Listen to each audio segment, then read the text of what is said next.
नमस्कार दोस्तों, कैसे हैं आप सभी लोग। आशा करता हूं आप सभी लोग अच्छे होंगे। आज की इस वीडियो में आपको आगरा में यमुना नदी के तट पर स्थित आगरा के किले के रोचक रहस्य और संपूर्ण इतिहास के बारे में बताने जा रहा हूं। पर सबसे पहले मेरा आप लोगों से निवेदन यह रहेगा, अगर आप मेरे चैनल पर नए हैं तो मेरे चैनल को सब्सक्राइब करें। वीडियो अच्छी लगी हो तो लाइक और कमेंट करना ना भूलें और बेल आइकन का बटन प्रेस करना ना भूलें। इससे मेरी वीडियो की आपको नई नोटिफिकेशन मिलती रहेगी। तो चलिए देरी न करते हुए शुरू करते हैं। आगरा का किला उत्तर प्रदेश के आगरा में यमुना नदी के किनारे पर स्थित है। दोस्तों, आप यह जो गेट देख रहे हैं इसे अमर सिंह गेट बोला जाता है। इसी द्वार से हम किले के अंदर प्रवेश करेंगे। यह किला पूरे विश्व में प्रसिद्ध है। आगरा का किला ताजमहल से मात्र 2.5 किलोमीटर की दूरी पर स्थित है। यह किला 1857 के भारतीय विद्रोह के दौरान एक लड़ाई का स्थल था। 18वीं शताब्दी का शुरुआत में मराठाओं ने आगरा के किले पर आक्रमण किया और किले का स्वामित्व कई बार बदला गया। आगरा के किले का निर्माण अकबर ने 1565 से 1573 ईस्वी के बीच करवाया। हालांकि किले के मुख्य प्रवेश द्वार पर यह लिखा हुआ है कि इस किले का निर्माण 1000 ईस्वी से भी पहले हुआ था और अकबर ने सिर्फ इसका नवीनीकरण करवाया था। अकबर ने लाल बलुआ पत्थर से इस किले का नवीनीकरण करवाया था। कुछ समय बाद अकबर के पोते शाहजहां ने इस किले के अंदर कई सुंदर संरचनाओं का सफेद संगमरमर से निर्माण करवाया। पर वहीं पर कुछ इतिहासकारों का यह भी कहना है कि सबसे पहले सिकरवार के राजाओं ने ईंटों द्वारा इस भव्य किले का निर्माण करवाया था। इसके बाद 1080 ईस्वी में गजनबी की सेना ने भारत को जीतने के उद्देश्य से इस किले पर अपना अधिकार स्थापित किया। वहीं पर कुछ इतिहासकारों के अनुसार दिल्ली सल्तनत पर शासन करने वाले पहले सिकंदर लोदी 1504 ईस्वी में इस किले की मरम्मत करवाई थी और 1517 में सुल्तान सिकंदर लोदी की मौत भी इसी किले में हुई थी। सिकंदर लोदी की मौत के बाद उनके बेटे इब्राहिम लोदी ने यहाँ का शासन संभाला और 9 सालों तक चलने वाले पानीपत के प्रथम युद्ध में हारने से पहले तक इसी किले पर शासन किया।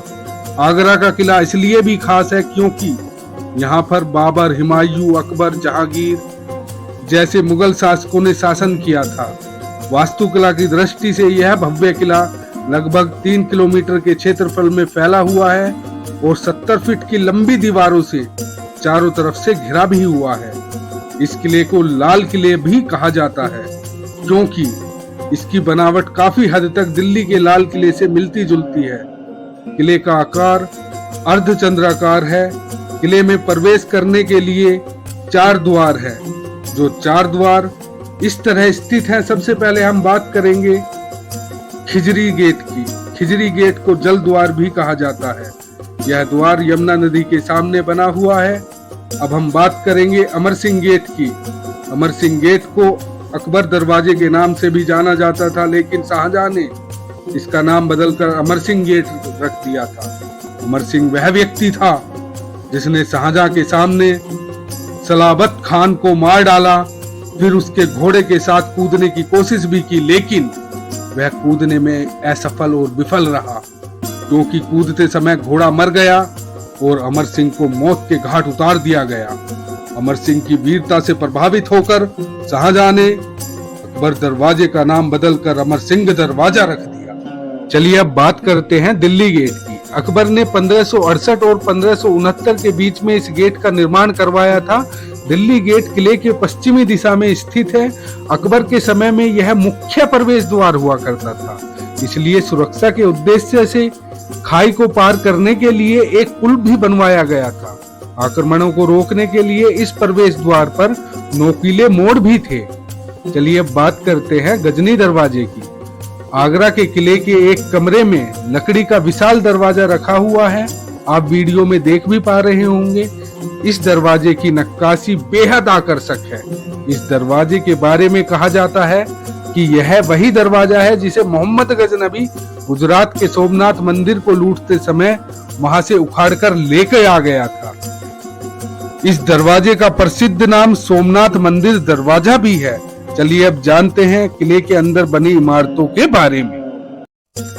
दीवानी आम आगरा के किले में दीवाने आम का निर्माण 1627 में बादशाह शाहजहां ने करवाया था। दीवाने आम मुगल बादशाह का प्रमुख सभागार था। इसी में बादशाह का मयूर सिंहासन या तख्ते ताउस रखा रहता था। मयूर सिंहासन पर बैठकर ही बादशाह आम जनता से बात किया करते थे। सपाट छत से ढके दीवाने आम की लंबाई 201 फीट और चौड़ाई 67 फीट है। बाहरी संरचना में 9 बड़े बड़े मेहराब बने हुए हैं। दीवाने आम लाल बलुआ पत्थर से बना हुआ है, लेकिन सफेद प्लास्टर का इस्तेमाल करने से यह सफेद संगमरमर जैसा दिखाई देता है। दीवाने खास का निर्माण भी शाहजहां ने 1935 में करवाया था। यह एक खास सभागार था जहां विदेशी उच्च पदाधिकारी, राजदूत और राजाओं की खातिरदारी की जाती थी। दीवाने खास में ही बादशाह खास लोगों के साथ साम्राज्य के बारे में चर्चा किया करते थे। मुगल काल में दीवाने खास सत्ता का वास्तविक केंद्र हुआ करता। दीवाने खास संगमरमर की एक आयताकार इमारत है। इसकी लंबाई 64 फीट, चौड़ाई 34 फीट और ऊंचाई 22 फीट है। इसमें 2 हॉल बने हुए हैं जो एक बड़ी संगमरमर की गैलरी से मेहराबदार खंभों के बरामदों से जुड़े हुए हैं। इस इमारत में खुदाई, जड़ाई और नक्काशी का कार्य बहुत ही सुंदर ढंग से किया गया है। इसके पश्चिमी किनारे पर एक संगमरमर का चबूतरा बना हुआ है।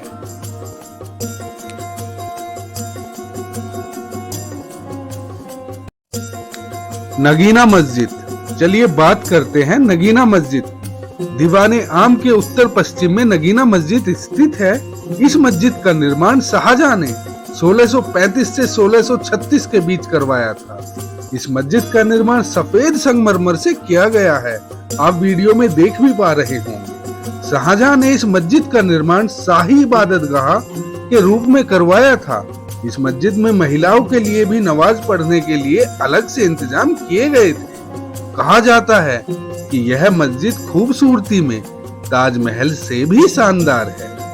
नगीना मस्जिद 10.21 मीटर चौड़ी और 7.39 मीटर गहरी है। इस मस्जिद पर 3 राजसी गुंबद बने हुए हैं जो इसे और भी आकर्षक बना देते हैं।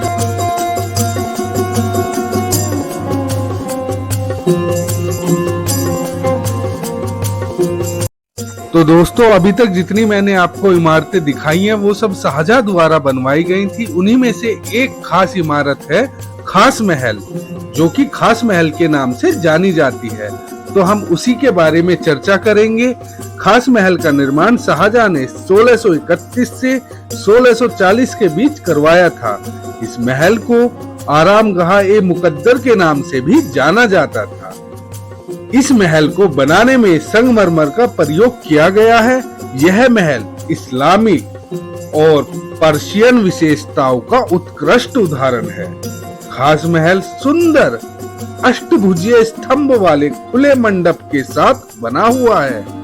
महल के अंदरूनी हिस्सों को विभिन्न चित्रों और फूलों के डिजाइनों से सजाया भी गया है। सुनहरे और नीले शाही रंगों का बड़े पैमाने पर उपयोग किया गया है। खास महल का उपयोग सम्राटों द्वारा आराम करने के लिए किया जाता था।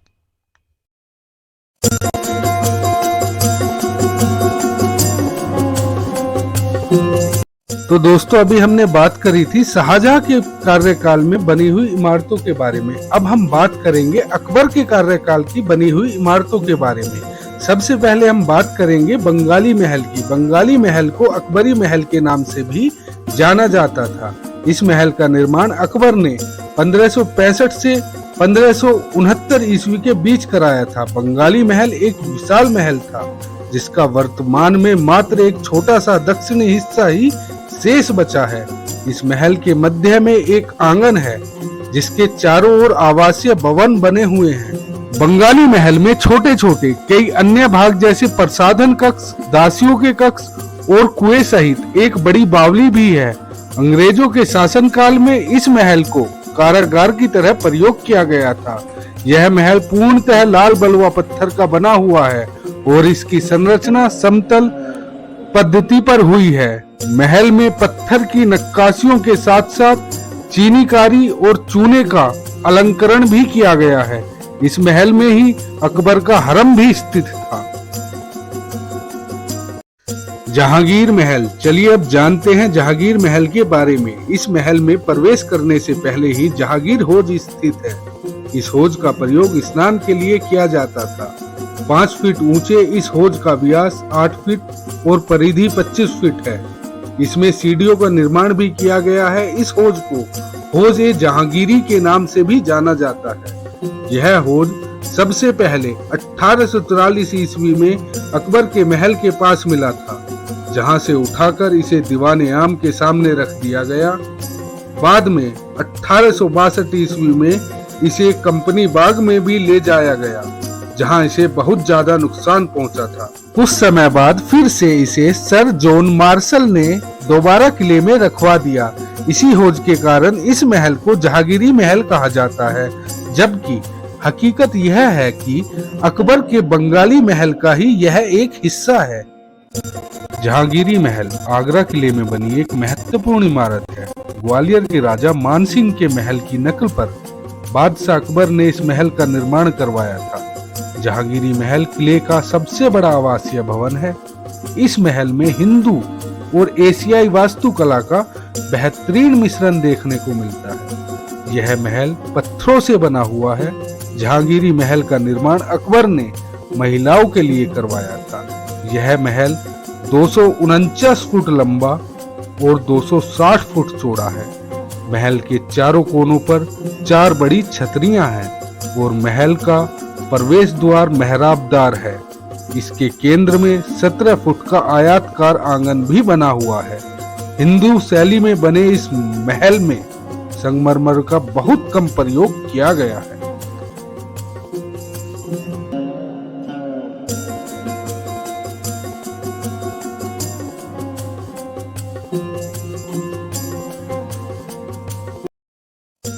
बाबर की बावड़ी।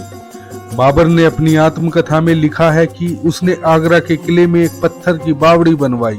यह बावड़ी 3 मंजिला थी। मध्य में बैल रहट चलाते थे और पानी ऊपर चढ़ता था। यह बावड़ी खानवा युद्ध के बाद 1527 ईस्वी में बनकर पूरी हुई। बाबर ने यहाँ पत्थर का एक शिलालेख भी लगाया था। इसके पास ही कुछ ऊंचे तल पर एक कुआं भी था। बावड़ी से पानी खींचकर कुएं में भरा जाता था।